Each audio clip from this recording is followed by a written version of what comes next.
Le pavillon des bovins, communément appelé la vacherie. La toiture avait été refaite il y a quelques années. L'heure est venue de soumettre le reste du bâtiment patrimonial à une cure de rajeunissement.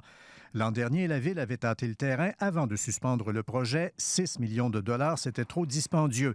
L'exercice vient d'être repris. La plus basse des offres, cette fois, est à 4,5 millions. Ça, ce serait pour la totalité des travaux requis, mais l'éventuel contrat a été conçu pour être flexible. On pourrait l'étaler dans le temps en commençant par le plus urgent.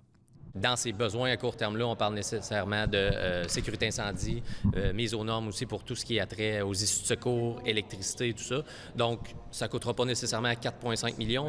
L'utilité du pavillon des bovins est tout de même assez restreinte. Il sert pendant les 2 semaines de l'exposition agricole de Trois-Rivières et comme entrepôt le reste du temps. Le bâtiment en soi n'est pas classé patrimonial, mais il y a un intérêt patrimonial, certes, pour la Ville, puis c'est surtout qu'il fait partie d'un ensemble patrimonial de l'ensemble du site de l'exposition. Le Grand Prix est un des occupants de la vacherie pour entreposer du matériel, étant donné qu'il lui avait fallu évacuer d'urgence qu'on désigne comme la Grange Écurie, qui depuis toujours lui servait d'entrepôt. C'est également un bâtiment patrimonial dans lequel éventuellement la Ville devra aussi investir.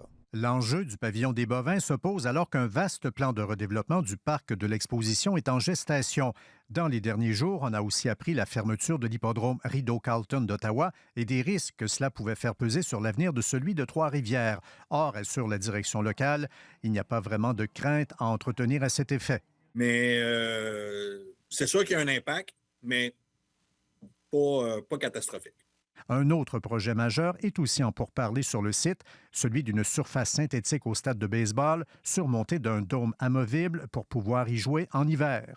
Bien, ça va être le défi de s'asseoir avec l'entrepreneur qui aura reçu le contrat à ce moment-là, bien, de faire un échéancier qui est adéquat pour ne pas avoir d'impact négatif sur l'ensemble des activités du site. L'éventuel chantier du pavillon des bovins entraînera son lot de défis parce qu'il faudra composer avec la présence d'animaux de ferme pendant l'expo, avec les courses automobiles et avec tout le matériel qui y est entreposé. Ici Louis Cloutier, Radio-Canada, Trois-Rivières.